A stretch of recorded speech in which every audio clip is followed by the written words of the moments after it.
So there is a story that I would like to share with you. Some of you might know it, but it's still worth reminding you about it. So it's attributed to Rabbi Levi Yitzchak of Berdichev. Some years ago, a man in a small town found himself in great distress, and he found the rabbi in a marketplace and begged him for help. "Rabbi," the man said, "you have to help me. I've created a terrible situation. I said something really bad about my friend in conversation to some other people, and it got completely out of control. Now people are angry with him and refusing to speak to my friend." "Okay," said the rabbi, "do you have a feather pillow in your house?" "Of course," said the man. "Bring it here." The man, confused, but did it, returned a few minutes later with the pillow in hand. The rabbi cut the pillow open and began throwing feathers in the air. "What are you doing?" asked the man. The rabbi said nothing. He cast out more feathers. They went everywhere. "Rabbi, what are you doing?" The rabbi stopped and handed the man the empty pillowcase. "Now, as quickly as you can, gather all the feathers and return them to their place in the pillowcase. You must get them all back." "Rabbi, but that's impossible." "Look, there is no way to do that. They are everywhere, inside, outside. There is no way getting them back." "I understand," said the rabbi, "and I believe you're right. So it is with words. Words are like feathers." There is one important principle that underlines Jewish thought: deep respect for words. What we say not only matters, but words have power. One of my favorite parts of daily prayer is in Amidah, the beginning and the end of it. It creates a frame when you open Amidah and when you close the Amidah. In the beginning we say, "Adonai sfatai tiftach," God, Eternal One, open my lips. Let me speak. Teach me to speak.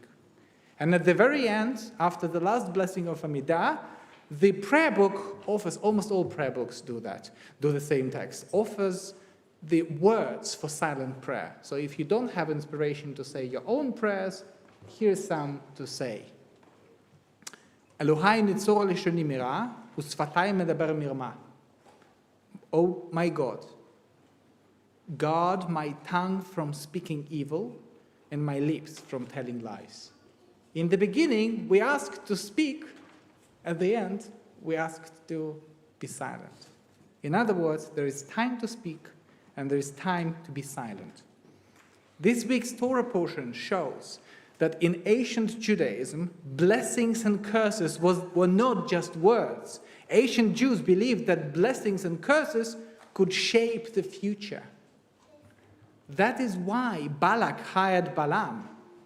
His words could have been as powerful or even more powerful than any military action.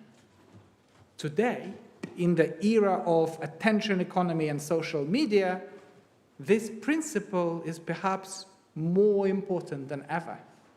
What people say can heal, but also what people say can hurt. Words matter. What we say is important. Today is the day of London Pride. And there are two words that transformed LGBT+ community and at the same time became indicator of the social shift for all of us. I'm talking about two words, gay and queer. The word gay has a long and complex history in English language. Initially, it meant happy or cheerful, and was used to describe people, places, or events that were cheerful or lively. However, by the late 19th and early 20th centuries, it also acquired another connotation, sexual connotation, referring to men who had relationship with other men, often in secretive way. Many considered this usage derogatory and offensive, and gay people faced discrimination and persecution. In the mid-20th century, the word gay began to be reclaimed by some members of LGBT plus community as a positive and proud identity. They used it to challenge the stigma and oppression they faced from society and to celebrate their diversity and culture. Yes, they say, we are gay. That's what people say. Cheerful, happy. The word gay also became more inclusive, encompassing anyone who didn't conform to the heterosexual norm. The second word, queer, has a similar history. Initially, it was used as a derogatory term, the term to offend people and to refer to people who didn't conform to the norms. However, since the late 20th century, some LGBT plus activists and scholars have reclaimed the word as a positive and inclusive term, as well as a way of challenging the binary categories of gay and straight.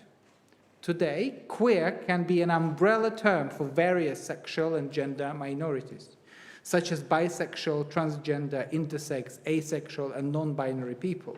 You can just say queer and mean them all. Queer is not a fixed or stable identity, but rather a fluid and dynamic one that can change over time across different contexts. So the meaning of words change, but it matters.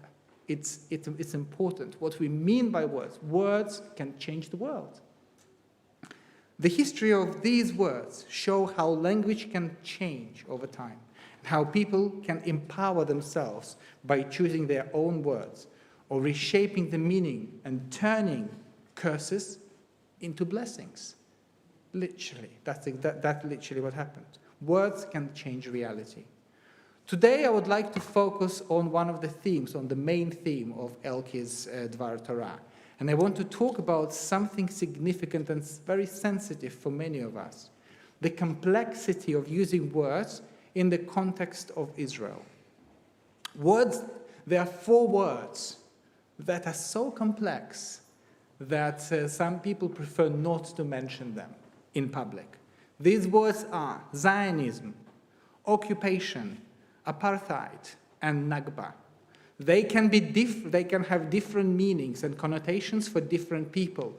They can evoke strong emotions and reactions. They can also be used as labels, accusations, or, on the other hand, expressions of solidarity. Sometimes they can create bridges, and sometimes they create walls. How do we navigate this complexity without losing our identity, belonging, and values? So let's look at all of them. The word Zionism. Zionism is the movement that supports the right of the Jewish people to have a homeland in the land of Israel. However, Zionism is not only a political movement, but also a theological perspective, deeply rooted in Jewish texts and culture. Occupation is the term some people use to describe Israeli control over the West Bank and Gaza Strip, territories claimed by historically owned by Palestinians. Apartheid is a heavy word that compares Israeli policies towards the Palestinians to the racial segregation and discrimination in South Africa. Nakba is the Arabic word for catastrophe that refers to the displacement and expulsion of hundreds of thousands of Palestinians during the 1948 Arab-Israeli War. The same day that Israelis call Independence Day, one of the most joyful days in modern Israeli culture, the same day is called Nakba for Palestinians. These words are so complex and controversial because they reflect different perspectives and narratives about history and reality of Israeli-Palestinian conflict. They can also evoke strong emotions and reactions.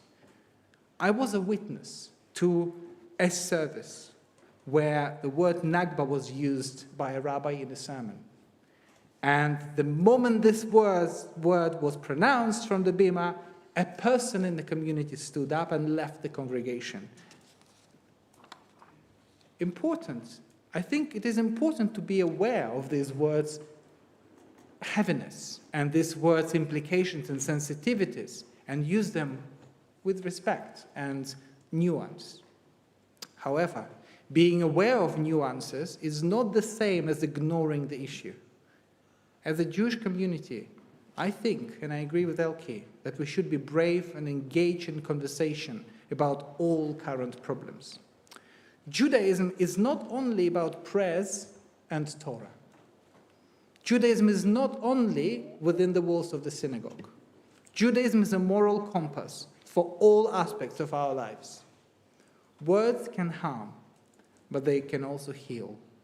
Words can lead to action. If we don't speak about current issues, they will likely stay the same or get worse. A famous Chinese proverb, "May you live in interesting times," probably is familiar to most of you. Some people interpret it as a positive wish, hoping that the recipient will have a rich and exciting life. May you live in interesting times. Others see it as a harmful curse, implying that the recipient will face turmoil and chaos in their life, that peace and stability are preferable. What is it, a blessing or a curse? In yesterday's brilliant Dvar Torah, Rabbi Alex showed how Balaam's blessing turned into a curse. People heard Balaam praising them, and became so proud of themselves, so arrogant, and too self-centered that they started to serve other gods. Well, perhaps this is what happens sometimes when you hear too many blessings towards you. It turns into a curse. Author and film producer Brian McGreevy once said, "If a problem can't be solved within the frame it was conceived, the solution lies in reframing the problem. If you want to achieve change, you need to find the right language to discuss it. Change begins with language. There is little chance of achieving peace if you call somebody your enemy." How now the religious approach the religious approach to Zionism almost exclusively belongs to right-wing radical extremists who claim that the West Bank belongs to the Jewish people exclusively and that all Arabs are Jewish enemies. Some of my liberal rabbinic colleagues, such as Charlie Baginski and Leah Mulstein, said, and I agree with them, that progressive Judaism should reclaim the religious approach to Zionism. And when we say the phrase religious Zionism, it should not only refer to the radical political stance, but it should bring moderate and nuanced way of talking about Israel. Yes, Torah often claims the land of Israel as inheritance inheritance that belongs to Jewish people. But Torah also speaks of supporting refugees and being kind to your neighbors. Torah also speaks about ethical treatment of the land and people. Torah also speaks about conditional ownership of the land, not absolute sovereignty. Elke, I wanted to thank you for being brave and for raising this important issue with us today. We need more people like you who engage in open and educated debate in all aspects of our lives. Please keep this approach to Judaism and life. Please keep being curious and interested in history and politics. Please keep thinking that Judaism is cool. Ken Yehi Ratzon, may this be God's will. Shabbat Shalom.